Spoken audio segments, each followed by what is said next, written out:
This is a 1936 Chevy pickup, and yeah, this is a driver too. I mean, you got your disc brakes on here in the front, high quality disc brakes.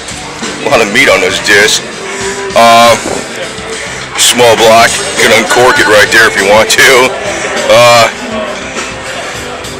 Manual steering with you know, this is cool, retaining these type of lights on here too. You know, like off the original. He might have the rest of the, you know, the hardware for it. I bet you he does. Yeah, look at the helmet too. German style helmet for an air cleaner.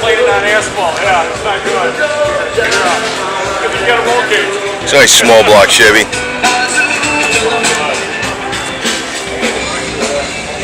Got the racing bucket seats in there.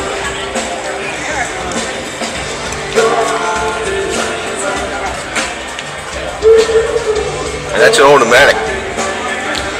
Does that, you know, it's an automatic. Full gauge. Got the crank out window over there. See the crank. And you got your fuel cell back here, so no, I guess if you put a piece of wood over there or something like that, you can carry something with it, strap it down. You got your fuel cell back here, battery. That's good, you got more weight, you know. This is, what is that, a 12-bolt rear? Alright, 1, 2, 3, 4, 5, 6, 7, 8, 9, 10. 10? It's a 10.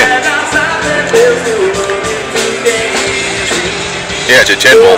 Okay. Yeah. They're pretty strong too. Depends on.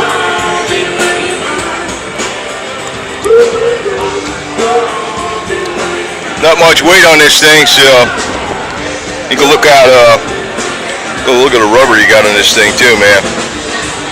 Not exactly. Those aren't street legal tires. Nah, because there's not, you know, if you put like 2 grooves in them, you got your street legal, which isn't really worth a crap in the rain either, but that makes them street legal. These are like full-on slicks, man. Woo. Anyway, pretty badass, man. Get the angle, get the interior from this angle.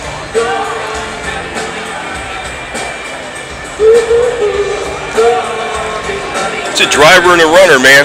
Got turn signals on it and all that other stuff. Really good brakes. Reliable engine. Yeah.